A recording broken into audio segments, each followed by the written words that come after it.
Before listening to this sermon, please could you read Isaiah chapter 5 verses 1 to 30 and Isaiah chapter 6 verses 1 to 8. Seeing God for who he is and seeing yourself in the light of it. That's what this sermon is all about. Last February, top scientists were saying, coronavirus is coming. We're going to have to act. This was news we all preferred not to hear. We had plans for tomorrow, which we didn't want interrupted. We were having such a good time today that we didn't want to have to suddenly be all serious and somber. We'd heard warnings like this yesterday, for example about swine flu and bird flu, and these had all come to nothing. But despite being an unpopular subject, coronavirus made itself heard. It did not listen to our personal preferences at all.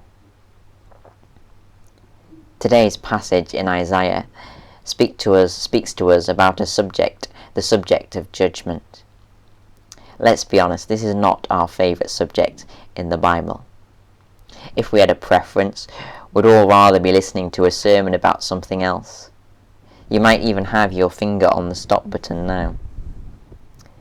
Well, if this is you, and if I'm honest, it is me, then it's worth reading chapter 5 again. For in chapter 5 we read of God speaking to Israel about judgment. And this also was a subject that Israel did not want to hear. Verse 8 tells us that they had plans for tomorrow. They were building houses and planting vineyards. The last thing they wanted to hear was that God's judgment was on its way, and that their property was going to be destroyed. Verse 11 tells us that they were having a great time today, partying late into the night and passing the time in entertainment. They didn't want to have to stop and sober up for Isaiah to talk to them about something serious. Verse 19 tells us that Israel had heard God's messengers speak about judgment before, and so far such words had come to nothing. So why should Israel listen to God talk about judgment when so far it had never occurred? Why should Israel, and why should you, listen to a sermon on judgment? Well, though these passages in Isaiah speak about a specific judgment related to Israel, the Bible speaks of a future judgment when Jesus comes again. At that time, every individual who has ever lived will be present at this final judgment. And in case that's too general a statement, every individual includes me and it includes you. None of us can put off thinking about what that means for us till tomorrow.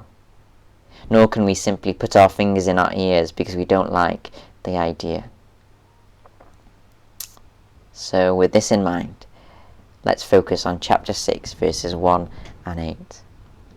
A passage that will help you see yourself for who you are and see God for who he is.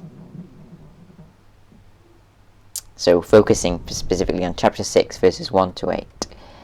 See yourself for who you are. I began by describing judgment as our least favourite subject, but in many ways it's our favourite subject. We all enjoy sitting in judgment over others. We watch the news and enjoy pointing out the flaws of politicians. We find it easy to see the shortcomings in others, but we see it as our role to point them out. We sometimes even delight in reading the Bible and thinking about all the other people to whom its words apply. We enjoy the subject of judgment when we are the judge.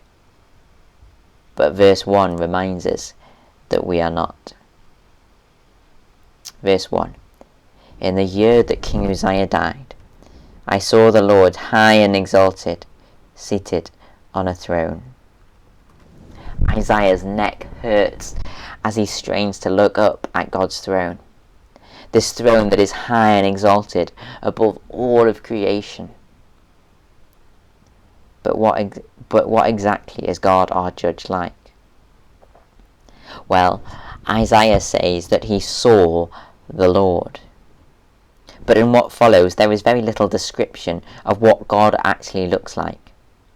Isaiah only describes the hem or the edge or the train of God's robe. That's like saying you met the Queen, and when asked what she looked like, you reply, she had black shoelaces. You saw the Queen, but you didn't even look at her face or stare at her diamond-studded dress. Isaiah saw the Lord, but he couldn't even look at God's face. And the song of the angelic creatures surrounding God describe why. The seraphim, also covering their faces, were calling one to another, "Holy, holy, holy is the Lord Almighty." You know, kids at school who are never naughty get called goody two-shoes. Religious people who don't drink or swear are mocked and called holier than thou. We think goodness and holiness are all about something being absent. For example, the absence of bad language or a bad temper.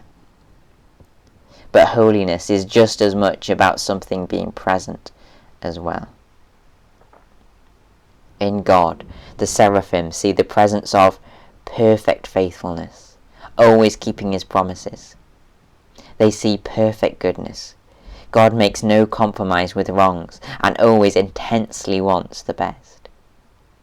God is a God of perfect love, a selfless love that gives for the good of the other person. God is a God of perfect mercy, having compassion on the needy, even when it involves going out of his way.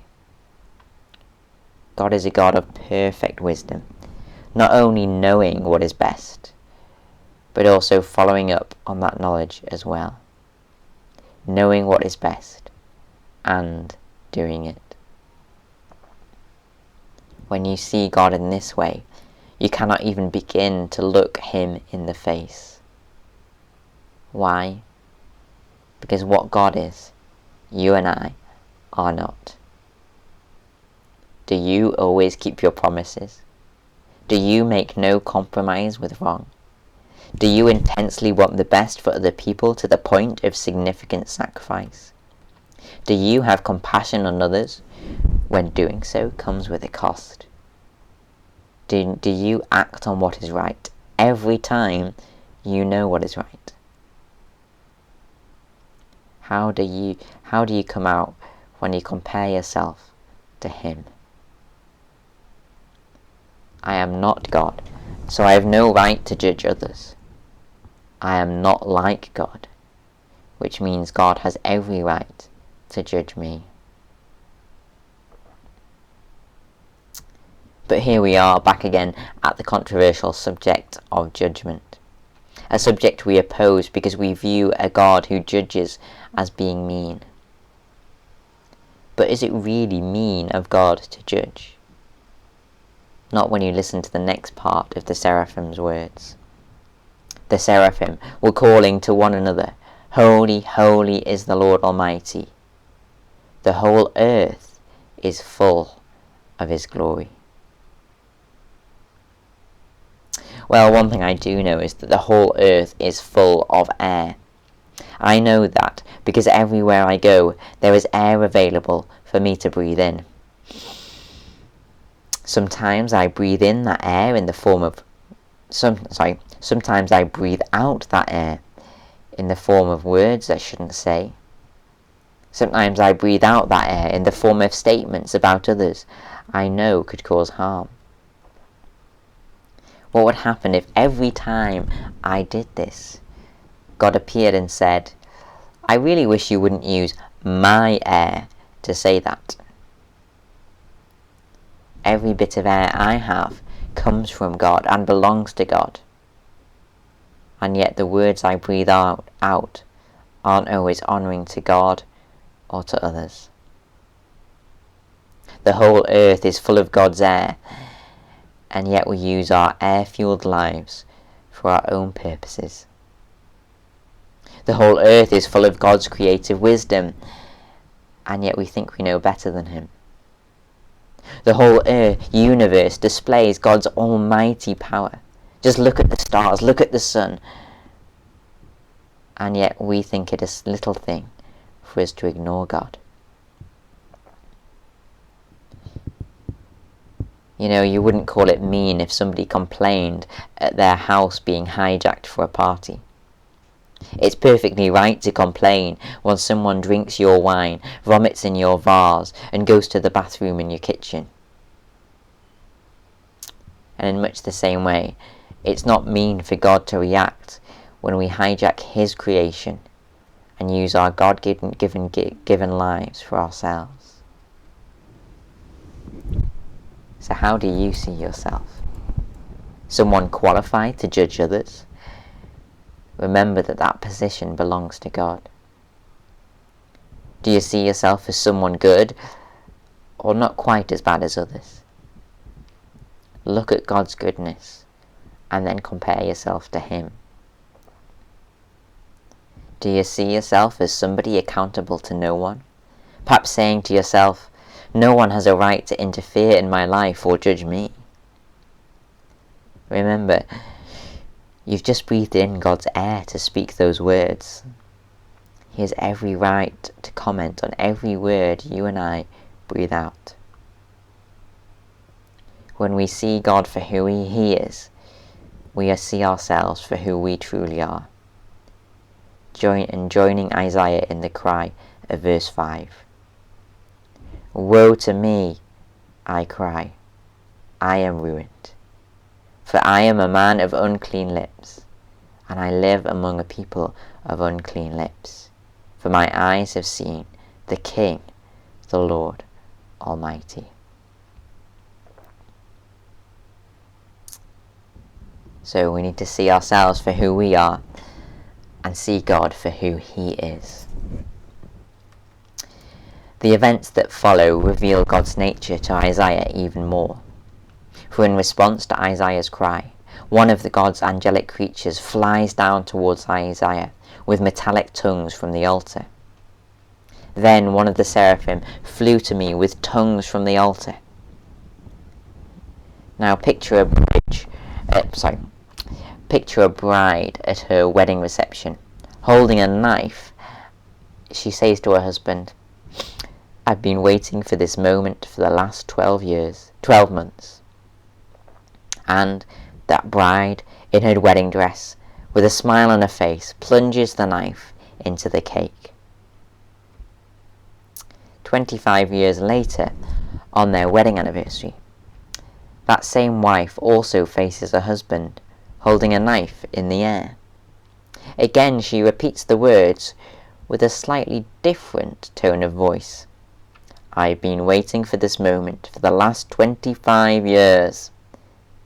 Is she going to cut their anniversary cake? Or is she going to plunge the knife into his back? That same knife that began a marriage can be used to end it. For, depending on how the last 20 years of marriage has gone, the wife could use that knife in either way, cutting the cake or plunging it in her husband's back. After Isaiah cried out, Woe is me, I am ruined, Isaiah saw God's angelic creature holding a metallic device used for grabbing in his hands. What was the angelic creature going to do with these tongues? Well, at that moment in time, Isaiah didn't know. These tongues could just have easily been used to pick up Isaiah and place him on the altar. For Isaiah had sinned against a glorious God, and so God had every right to take away Isaiah's life. These tongues could be used to end Isaiah's life by placing him on the burning altar. But Isaiah watches as these tongues are used for something else. Then one of the seraphim flew to me with a live coal in his hand, from which he had taken with tongues from the altar. With it he touched my mouth and said, See, this has touched your lips. your guilt is taken away, and your sin atoned for. The tongues that could so easily have been used to place Isaiah on the altar are used to take a coal from the altar and purge, that is, take away Isaiah's sin. See, this has touched your lips, your guilt is taken away, and your sin atoned for. Isaiah's relationship with God hadn't ended. Because he'd been forgiven, as for Isaiah's relationship with God could begin. These very same words that were spoken to Isaiah, God offers to you as well. For the same God who could condemn you offers to be your Saviour instead. God offering to take away your guilt and atone for your sin. And what is mind-blowing is how. We read in the New Testament that when Isaiah saw the Lord in his vision, he saw Jesus' glory and spoke about him. John 12, verse 41. Isaiah saw Jesus' glory and spoke about him. In other words, this was a vision of Jesus in heaven before Jesus' earthly life. And who was Jesus? Jesus was God's Son, who was equal with God in every way, equally glorious, equally holy, equally King.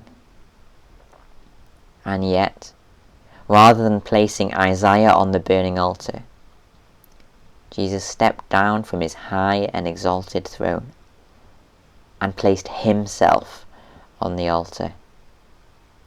For the altar was the place where the life of an animal was taken, so that the life of humans who had sinned could be spared. When Jesus had his hands nailed to a cross, this was him placing himself on the altar. Jesus allowing his life to be taken away, so that your life could be spared. God could have condemned us, but he chose to save us. God could have treated you like his enemy, but he is willing to welcome you as his child.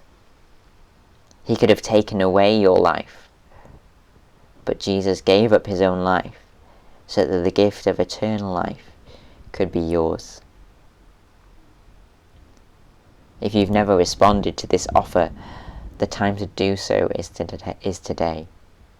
Admit that you should be judged and discover that you are loved. Loved by God so much that he gave his one and only Son to save you. If you have already responded to this offer, let this shape your understanding of who God is. You know, if I was just a little sinful and God was just a little glorious, God's love is pretty small as well. He simply puts up with me because he's nice. But when you understand that you are this sinful and that God is this glorious, but that God sent his infinitely glorious Son to take the place of sinners, so that sinners like me and you could be made holy and right with God. Only then will you appreciate the size and significance of God's love. God's love is not a nice thought. God's love is not a warm feeling I feel every so often. God's love is not some small thing that makes no tangible difference to how he relates to you and I. No, God's love is a fact that holds true no matter what your circumstances, no matter your feelings, no matter if your performance as a Christian last week was good or bad. See yourself for who you are, someone who should be judged. See God for who he is, the judge who chose to pay the price of judgment himself. Only a God of infinite love could do that.